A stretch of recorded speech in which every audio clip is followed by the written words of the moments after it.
Welcome back to the Padilla Family Homestead. This is Tea Time with Jen. We are on season 2, episode 3. I can't believe we're already on episode 3.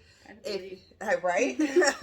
If you missed out on the first 2 episodes of season 2 or season 1, make sure to check the description. I will link a link to the playlist down below. Now, this series is more of a sit down, put on some headphones, do some dishes, do a project. You don't necessarily have to look at our faces.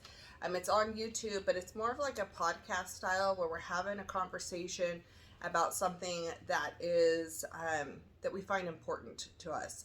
And so it's just food for thought for you, to get you thinking and maybe implementing a few things with intention. That's what this is all about, is living with intention. Yep. So before we jump into today's topic, we always talk about what tea we're drinking because it's called Tea Time with Jen. So normally I have a hot homemade tea. I instead have a green tea kombucha from Tonic. It's the June kombucha and it's mango ginger. Their basil one is to die for. And the blackberry mint too. But this one's good.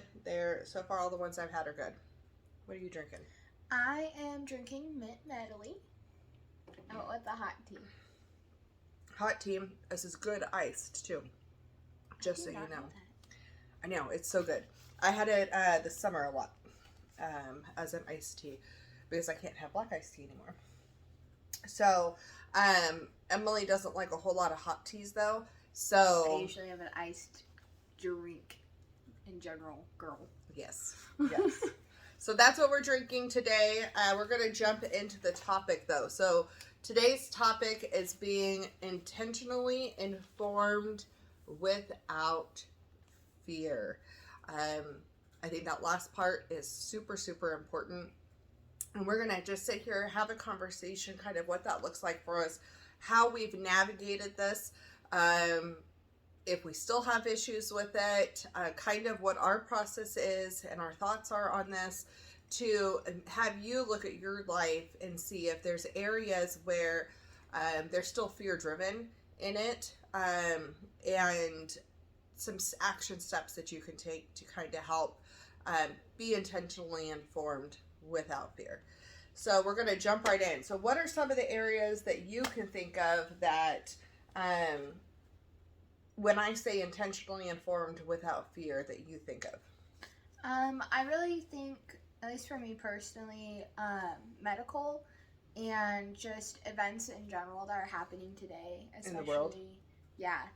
Especially with like all the stuff that happened during 2020, all the stuff that's currently happening now. It's easy to get scared and everything. It's very easy to fall into that fear. It is. And to get comfortable in that fear. But especially like with all the health issues I went through during that time and COVID and all of that stuff. But learning to educate yourself really helps you get out of that and everything. Yep. And so for me, some of the areas that I thought of were politics, the world events, medical, and our food system. That whole system. So we had two that were the same. Okay, so we're gonna get into kind of some of the areas. She already started touching on it. Some of the areas where this has happened for us, where there was opportunity to be informed with fear, and we chose the opposite, and how that impacted the situation, and how that's impacted actually us dealing with things throughout the rest of our lives now.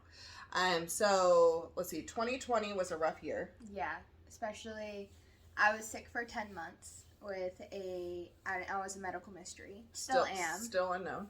I still am. And COVID was on top of that and everything. And so it was very easy to be scared. Yes. Now, we didn't have it during that time. No.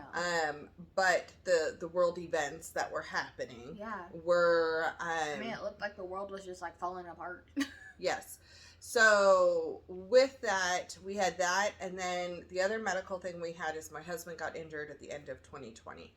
Yeah. And so that ended the year with a lot of uncertainties and also some financial aspect. I guess finance is going to be another one. Okay, so with this, some of the things I want to talk about right off the bat with this is that I think when you're choosing where to be informed, it is important. Finding locations for information that are not always heavily one-sided, right? And figuring out, and this comes with political and world events to me. Because finding spots where it's not just where you're getting factual information that is true, and that's really hard to do. And then also finding areas where you can watch maybe both sides of it and kind of read between the lines and look at history and look at how things correspond and where things go. I will tell you, world events, I would be careful because I don't want to be flagged in this video. Anytime you talk about world events, you have an opportunity to be flagged. The door. So I'm going to insinuate a few things and go from there. So we're going to see how this works. So if I'm thinking, that's why. So over the last few years, well, let's go back before that. Before the last few years, I've always had an opinion about what I believed and so forth, but I was really not political at all. I had my opinions. I voted because I believed if you don't vote, you don't have a right to complain. And so I've always done my part, but I really didn't like to have conversations regarding it. I didn't like to the disagreements that came along with it, to me, I didn't realize at the time, but I was afraid of that because I wasn't sure how to handle the situation, how to agree with someone, disagree with somebody agreeably. And in doing that, though, you create an echo chamber, kind of. And so you're only going to hear, like, you're either not going to hear anything, or you're only surrounding yourself with people who think the same way you do. So that's all you're going to hear, right? And so I think it's important when getting your information to kind of be able to see both sides, but really look for the truth and what's factual. And I say both sides because there's two primary sides usually, but there's a lot of other viewpoints and sides that are not just two. So figuring it out and figuring out what is true and what is not. And that is doing research. Now, the thing that comes with this is as you're doing research, you are going to learn more things which can invoke more fear. And looking at it and deciding, these are the things I can control. These are the things I cannot control, right? So going through the things you can control and making a list of things that you can implement in your life that will help remove some of those levels of fear, right? Going, okay, so these things are controllable, I could do this. Then the things that you cannot control, right? Then what are some things that, how is this going to impact you? And how can you be prepared for the impact? If you can't control the fact that the impact is going to happen, then you can control, in a way, how much that impact is going to affect you, how hard it's going to hit. It's kind of like if you're falling forward, are you going to brace yourself by putting your arms out, or are you going to just like fall? Right. So for me, that helps when looking at and removing the fear. That has helped a lot with world events. and it's helped a lot with our food system. And with those two things combined, it has made a difference in how I approach a lot of the stuff.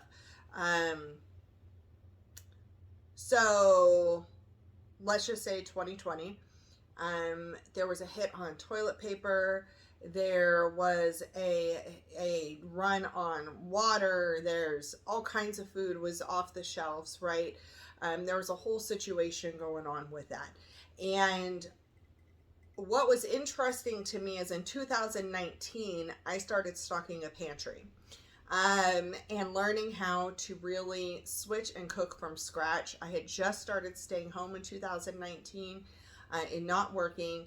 And so switching everything out to cooking from scratch. Now, this wasn't the same food I'm stocking now because I didn't have the knowledge, right, that I had, but I was just starting out, and I had bags of just the cheap bleached all-purpose flour that you can get at Costco, and I had stuff that I had started gathering because I was cooking from home, and I realized, dude, I don't want to go to the grocery store every week. Like, that was the first thing that hit me. And then, so I was learning how to cook from home, started building this pantry, COVID hits, and I went, oh man. So then I had already started this, and that pantry helped us a lot. So then I went more intentional with this. I wasn't doing it as intentional before, but then I started going more intentional, and I started looking, well, how long does food last? And what foods do I need to be healthy, to have the balanced diet, because I was only doing certain things from home, and how am I storing it the best to make it last right? Where can I get bulk food cheaper? All of these things, because for me, the fear was I'm not going to be able to feed my family, right? And so when I go down the rabbit hole of all the things wrong with our food system, my immediate thing is, how am I supposed to feed my family healthy food? And so I think a lot of people automatically go, I don't even want to know about it, because I don't want to be that consumed about by fear. And so instead, what we did was I'm already started the process. I start going down the rabbit hole on what our food system is and how broken it is, and the disconnect between the food that we're eating and the health value that it has, and all of this stuff. And then now I'm down this rabbit hole, and I'm going, my eyes are being open, and I had a choice to either go, oh my gosh, this is insane, I can stop doing it. I could just hoard buy everything because I'm doing it in fear, which actually can waste a lot of money if you're not using it. Or I have the option to learn and take slow steps, right? And figure this thing out and build a sustainable system. And that's kind of what we did. We started building and really concentrated on it. And it actually wasn't due to 2020 that we actually survived on that. At the end of 2020, when my husband got injured, there was a huge gap in the amount of time we had for pay. And it was during that time that I had no fear.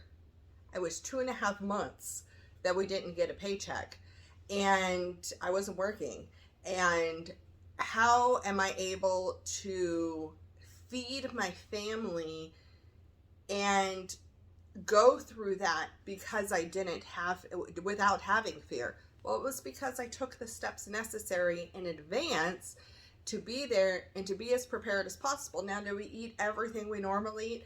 No, but we had enough of a balanced diet. We had meat, we had vegetables, we had our grains and bread and all that stuff that we needed.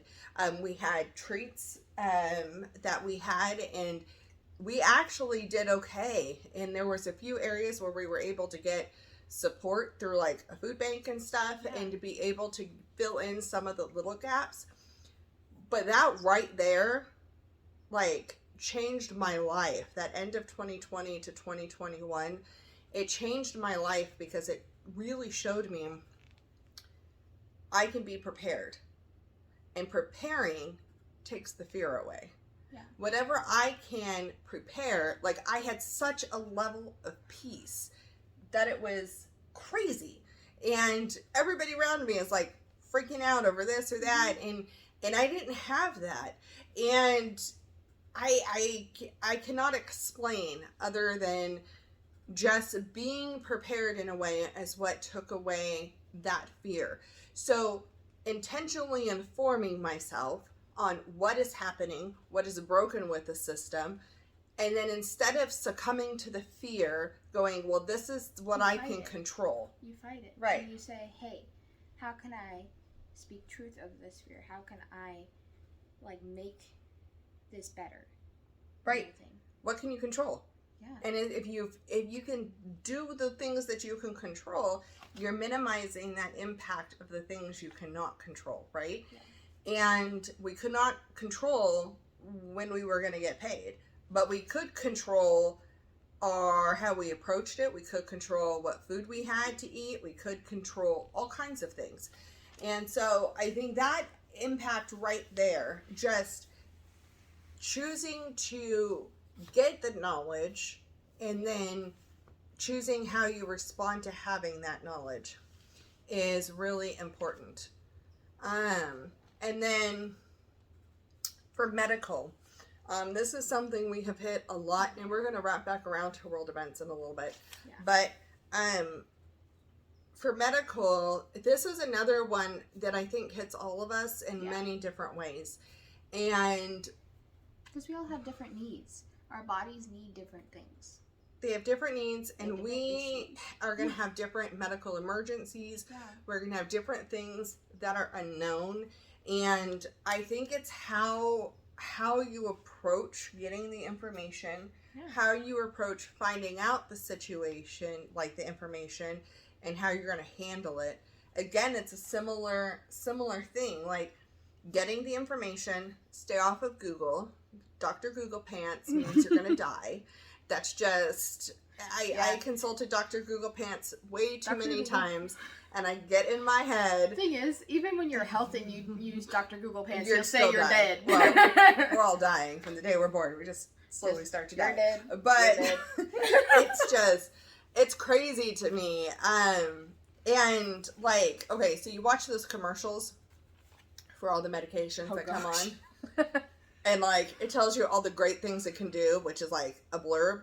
And then it lists all of these horrible side effects. Can cause this and you're like, that and that. And I'm like, why do I want to be that's worse than me actually being it now. So why? So this is something I struggle with really bad, is the medical side of it. Mm-hmm. And so for me, being informed, again, takes away some of that fear. But I go down a rabbit hole in my head, and I'm like, well, what if this? And then I start focusing on it. When you're hyper-focused on it, then you're, like, feeling all the things, and, like, it's there. That. You just can't shake it. You can't shake it. It's just different, and that's what your whole focus is on. And so making sure what you're scared of is not your prime focus either is important. Yeah. But it's... if you have that initial, like, oh my gosh, I'm scared of where this is going, I'm scared of this, that's fine. Like, fear is healthy and fear is normal. Living in fear is not. Mm-hmm. And so what she had to learn in 2020 was, okay, so you have some unknown thing, right? And what are the things that you can do? Like, do you give up? No. I wanted to, but no. Do you keep going? Like, how do you process? How do you deal? It takes a lot. Like, it takes a healthy balance, mentally, emotionally, physically. Like, there's a balance there, and that balance being off means everything else is going to start being off too. Mm-hmm. And everything to try to balance itself out again. That's our natural response to things. Like, say I'm mentally exhausted, I'm emotionally okay, I'm physically okay, but because of my mental exhaustion, my body's going to start feeling a little bit tired. My emotions are just going to be a little bit out of whack because it's trying to self-balance itself out. trying to answer its own question. Mm-hmm. And, like, in that process, it's like, what can you control? What can you do about this? What can make you feel maybe mentally less drained, so then everything else doesn't drain too? Right. I think that taking action, what can I do, right? Yeah. And also critically thinking and speaking truth over situations, but there's a level of something that comes in here, and I think, I don't know if this is, I feel like, okay, so I don't know if this is just because of our religion or if it's more common out there. I feel like it's a natural human instinct that's out there. But having hope, like having hope through a situation changes how you view your fears as well. Yeah. And I think that was something that was key at the end of 2020 for her as she started to get better. Like the hope of this isn't going to last forever. There's life beyond this. Yeah, because, I mean, when you're thinking about it, I was just, like, my health was just spiraling down for months and everything. And no one knew what was wrong with me. I didn't know what was wrong with me. There were moments where it's like, oh, is it this? I was being poked and prodded every which way. And I wasn't sure about my belief in God anymore. I was mad at him if he did exist. And I didn't want to believe. And I was hopeless and everything. Right. And it was that moment that my perspective shifted. And I decided to not give up hope, not lose hope and everything. And fight for my health and fight to gain knowledge about this and to educate myself and everything, and to not live in that fear of what if I die tomorrow and everything, because I didn't think I was going to make it to my junior year. I was a sophomore at this point. I didn't think I was going to graduate high school. Oh yeah, you got sick in freshman year and it went through to part of your sophomore year. Yeah. I was like, you're a sophomore. It was almost, it lasted almost halfway through sophomore year. It was halfway through freshman year I got sick. It was January of 2020. Yep. And it was like right before everything went down. And once I started changing my perspective to actually like, hey, let's not lose hope. And I started getting my faith on track too, for me at least.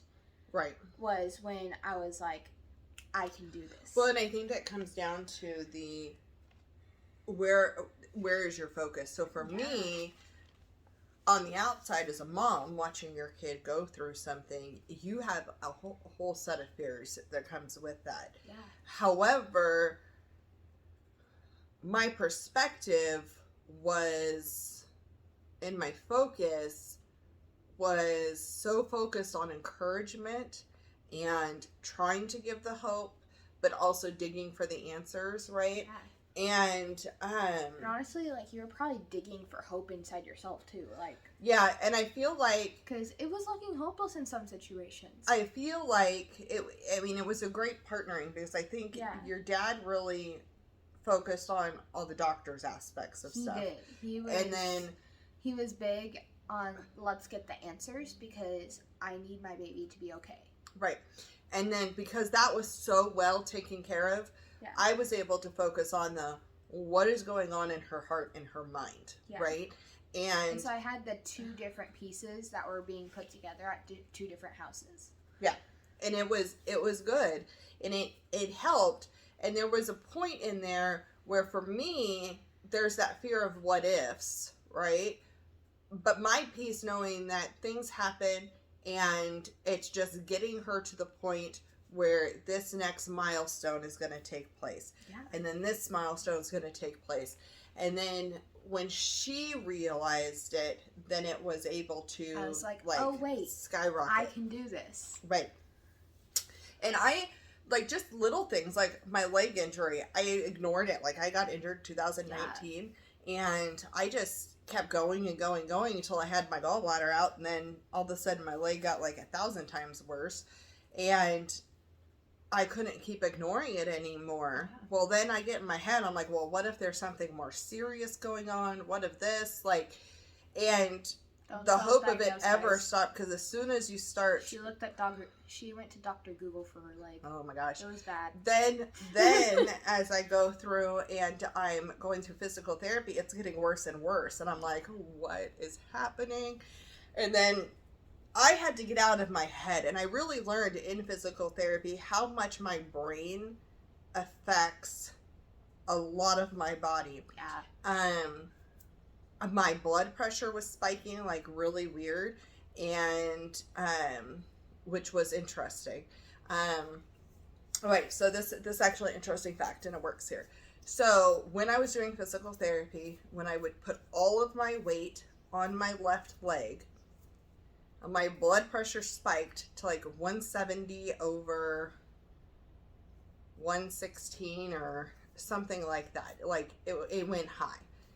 And we were like, what the heck is going on? Like, Because that's not normal, guys. what is going on? So I went to my doctor, and she's like, yeah, I think you're crazy, basically. And then I did it in the office, and she's like, what the heck? Like, instantaneously, like 20 seconds, my blood pressure spikes. And so I'm going through a series of stuff, and I went to a kidney specialist and did all kinds of stuff. And the kidney specialist is actually who hit the nail on the head, and they had to knock out all the possible physical aspects that could be going in, dealing with it. But she said, just like stress stress is not a physical thing. It's an emotional, mental thing that you response. deal with, right? So because I don't trust my leg, and I'm expecting in my head that my leg is going to hurt, my stress and my mental thing over it is actually causing my blood pressure to spike being on it. I had no physical reason for it to do that. So I was like, great. I'm just a nut job when it comes to my blood pressure.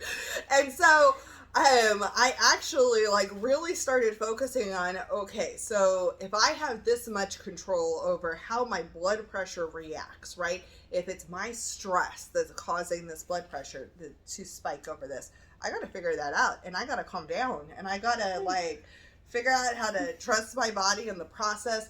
In figuring out that it was in my head actually made, like, as soon as I figured that out and I was able to speak truth over what is happening, I'm not sitting here going, okay, so it could be this, it could be a blood clot, it could be a blah, blah, blah, like all of these things that could be causing it. And it's not, it wasn't. And so instead of sitting there focusing on all these what ifs, I focused on, okay, so it's probably this, because like it made sense the way the doctor said it. And so I really took the time to like breathe through, speak truth over it, like it's fine, and be calm around it. My improvements, my healing started to go instant. Like so much faster. And it really is amazing to me how much fear and stress and all of these things, distrust, can spike inside the body, right? And so I this is why it's actually one of the good reasons to be informed, but not focus on the fear aspect. Don't let fear rule your life, because it's going to affect you in a lot of ways, and it's going to cripple you. People get fear paralysis, and when you have fear paralysis, it stops you from doing any kind of positive impact. This can happen in, I don't know how I want to lay out my garden, because what if I lay it out this way and then I don't like the way it is, I'm going to have to rip it all up, then I wasted all that time. Yeah. I don't know if I should start this business because... It happened with me with college and everything, when I was applying and stuff, and I was going through all the motions with it, and I was like, I got paralyzed with fear, because I'm like, what if I fail? What if this goes wrong? What if that? What if that? What if that? But then one night I was just in prayer, and God's really like, well, what if it goes all right, though? Right. I have a plan. Like, what if everything goes right? What if you succeed? What if you What if you get an A in English? What if you get a B? Right. And everything. Because you know what? English is not my subject. It's not. Gibberish is Let's be honest. So, Let's be honest. and I think that's if you don't do it, if you don't do something and you let yourself be paralyzed by fear. How do you know if you will succeed or if you will fail? Correct. You are proving those what ifs right by letting them rule your life. Right. You're giving them a chance, really. The positive what ifs. Yeah. And then I think it's important when you're doing this to go, knowing the difference between truth and opinion. And this can be hard. This can be really hard. And this is when it comes down to critically thinking and going through and really, really researching, really looking at things, looking at the pattern of things, looking at, is this just something coming out of somebody's mouth or are their actions proving it, right? And then I've had this conversation in the past, and so I thought it was a good conversation for this. So we've talked about medical, we've talked about kind of storing up food. We touch a little bit upon the world events, but I always get asked, well, why don't you just trust God? It'll just happen if you trust God. If God wants you to have this, you're going to get it. He's going to provide it for you, right? And yes, sometimes that happens.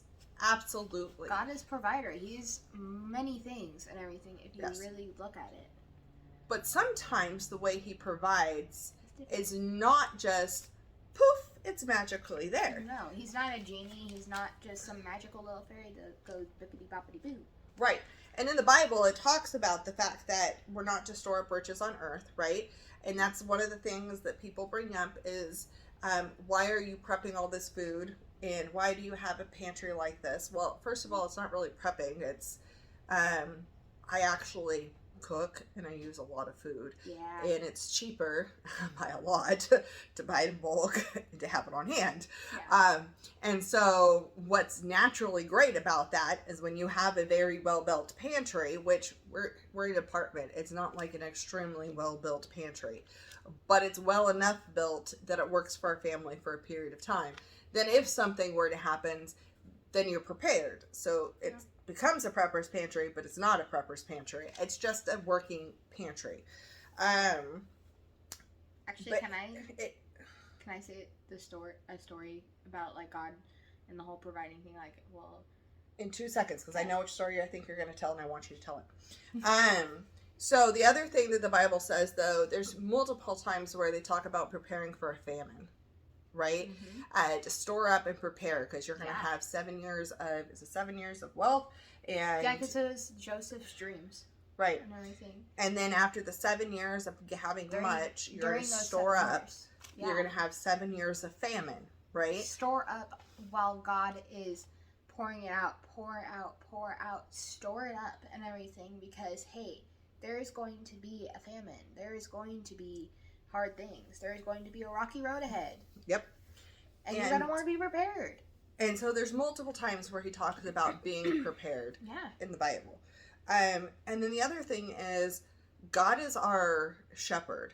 He wants to guide us, right? He guides us in certain directions. He doesn't always just give everything. Yeah. He gives you what you need and the direction you need to go in to have it happen. Mm-hmm. And like Noah had guidance to build an ark, right? And he built an ark, and guess what? He survived because he did what he was supposed to do. Everyone else called him crazy. Everybody else called him crazy. And this is actually about a boat, so I'm going to pass it over to her little story. So actually, I want to say a couple things, but the story is so one day there was a man who lived in a house and everything, and he believed in God, and he did all the right things. He went to church every Sunday. He did all these different things. And, one day a storm hit, and everything was flooded. everything. And so he's praying to God, Lord, come rescue me, and everything. And he crawls up to the top of his roof because it is just so flooded. So he's at the top of his roof just waiting for God to rescue him.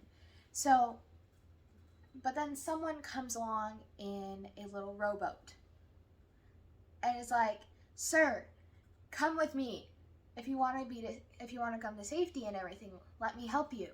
And he's like, no, God's going to rescue me. So the guy moves on. Well, then another person comes by on a speedboat. Sir, let me help you. Let's get you to safety. No, God is going to save me.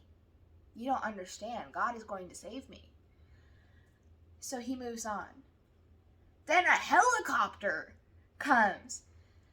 And they're screaming at him from the helicopter saying, sir, let us help you. Let us get you to safety. We want you to be safe. And he's like, no, you don't understand, guys. God's going to save me. Well, the man dies. And he gets to heaven. It's the pearly gates. Gets to the pearly gates. And he asks God, why didn't you save me? I sent you a boat, a little rowboat. I sent you a speedboat. And I sent you a helicopter. What other things did you want? Like, sometimes God uses people. He uses people. He uses different things in this world to help you.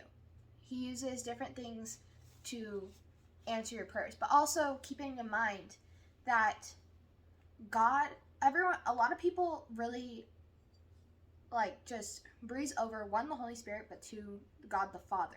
They kind of just focus on the Son, Jesus. I find that to be true a lot and everything. But when you think about it, God is the Father. If I ask my mom, if I ask my dad, hey, can I have $100? What do you think they're going to say? The 3 different answers are going to be yes, maybe, or no. Yes, wait, or no. Yeah. Yes. He knows. How about we wait it's a not while gonna be a maybe. or no? Because yes, hey, yeah, there you go. Or let's wait a while. I have something better in store. It's not time yet. It's not quite time for that $100. Or no, because you know what? No. That's gonna hinder you. That's gonna do stuff to you, and I want that to happen. So I'm gonna give you something better. Well, and I think it's a matter of God sometimes says no. He does, but I think in the instance of your story and in the instance of what we're talking about, I think it's important that he gives us skills and he gives us knowledge and he gives us 2 hands and a body to be able to do what we're supposed to. Are you doing another story? Okay. So this one has to do with just me in general. So as you guys saw, if you haven't, highly recommend you go rewatch or watch the Ecuador recap. I went on a mission trip to Ecuador this last summer, and it was life-changing. It was beautiful. I really want to go back. I miss it. But something leading up to it, because the whole trip was $2,600. And as a kid with no job, that is absolutely daunting. In a family who couldn't just pull that out. Exactly. A family who either couldn't just pull that out or wouldn't just pull that out. And so that was something I said from the get-go, I'm going to work for this. I remember praying, God, I will scrub toilets to get there. Guess what he had me do?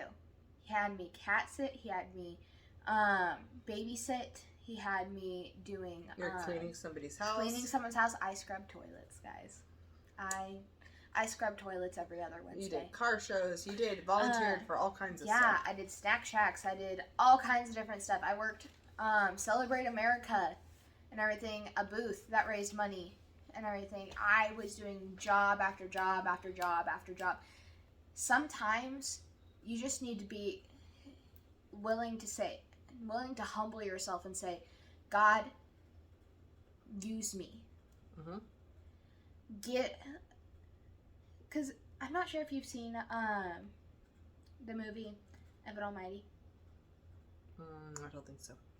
But it's really good.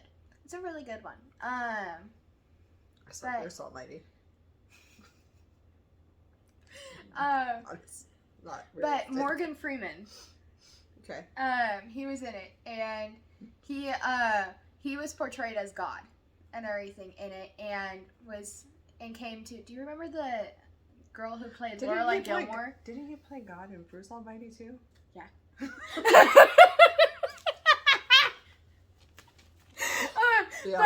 But so you remember the girl Lauren Graham who plays Lorelai Gilmore? He's the wife of Evan, aka Evan Almighty. Yeah, she's the wife of Evan and everything, and she's like just done with him.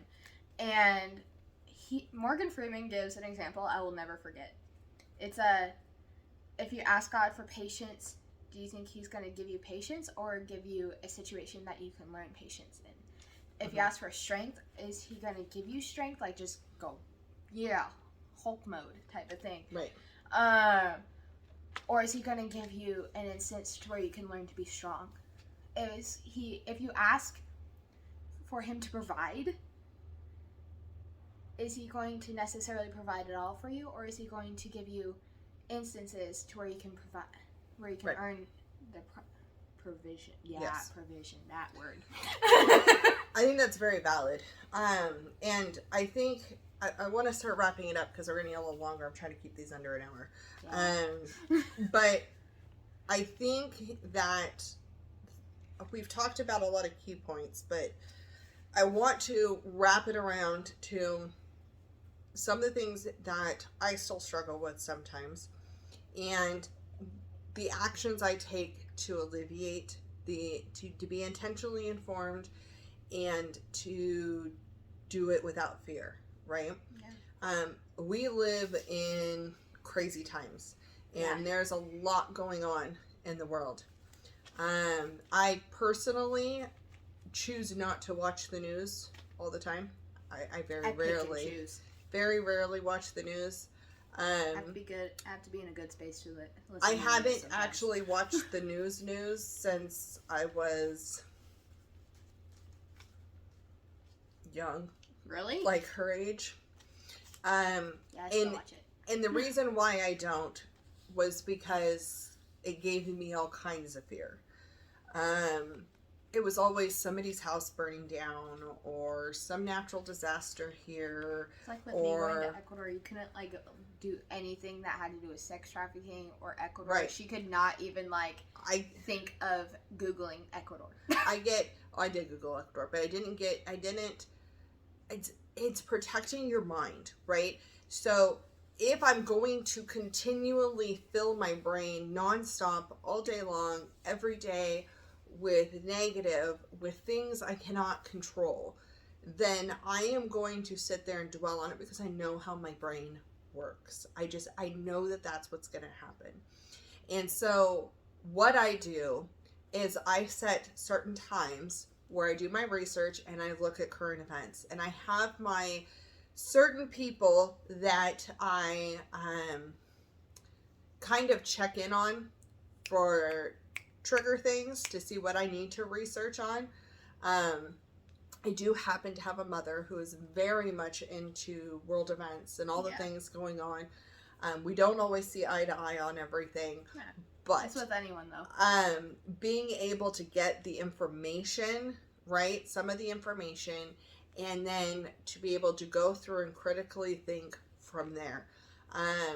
So I think it's important to not bury your head in the sand when it comes to current events. I think it's very important to be informed. Choose how you're being informed, who you're being informed by, and then as you're getting this information, there's a lot of things that we have zero control over right now, like at all. There's a few things we do have control over. We have control over how we're going to respond to it. We have control over how we're going to live our daily lives. We have control over what our focus is on. My focus is not on the possible collapse of the US dollar. My focus is not on the next pandemic that's going to come around. My focus is not on all of these crazy things that are going on, right? Because if I focus on that all the time, there's nothing I can do to stop it or control it. What I can do is make sure I have a stocked pantry. What I can do is make sure I know how to can food. What I can do is make sure I know how to garden and that I have a garden growing. What I can do is learn how to build a community and do trade and barter, right? What I can do is help teach other people how to do the things that I have learned that are set behind me.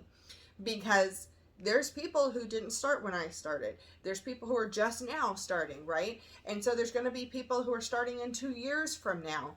There's a whole generation coming up who are raised on fast food and microwave dinners and everything else and don't know how a carrot grows. And yeah, the next generation is important.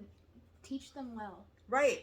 And so if you have knowledge in something, sharing it is going to make a difference, right? If you don't have knowledge in something, learning something is going to make a difference. All of these things are going to help take away fear. One of the fears as a mom that you can have when learning all these things is that what's going to happen to your kid, right? In this world that is going on, what is going to happen to your kid? Teach them. Teach them to critically think. Teach them to read between the lines. Yeah. Teach them how to be informed, guys. but also teach them how not to get fear paralysis, how to take action and to do something. It is so, so, so important. And there is hope. There are a lot of people that in this world that are like you. Even if you're not like me, there's a lot of people like you. There's a lot of people like me. There's a lot of people who want to live in a world that is more peaceful, who want to have healthy food available. There are a lot of people in this world who want to raise their kids the way they want to raise their kids. There are a lot of people who have medical conditions who don't know what's going to happen because of them. There are a lot of people who have whatever the connection is, who have lost a job or who have an injury. There's tons of people out there who can connect, right? Yeah. And so finding that and communicating, it is. And you are not alone in this. No. And there is hope. And that for me is at the end of this video, I'll just be blunt. For me, like the biggest piece that I have with world events is it doesn't really matter what happens in the world because I know where I'm going afterwards. And so that's like just being blunt for me. It's like something happens. Do I want something to happen? No. Absolutely not. It's like do I want to live here? Yeah. Do I want to live to be 90, 100 years old? Absolutely. Do I want to see grandchildren and great-grandchildren? Absolutely. But am I going to have the fear of the possibility of all these things not happening overcome my life and stop me from living the life that I have now? Absolutely not. So that's today's Tea Time with Jen. It's a lot of, I know it's a lot of controversial topics. There's a lot of things to be fearful of, but there's a lot of things to have peace about. And there's a lot of things that are good to focus on and be informed. Don't dig your head in the sand, but don't live in fear. That's it. So I hope that you enjoyed this. I'd love to hear your comments below, even if you disagree with me. And we will see you on the next Tea Time with Jen. And we will talk to you soon.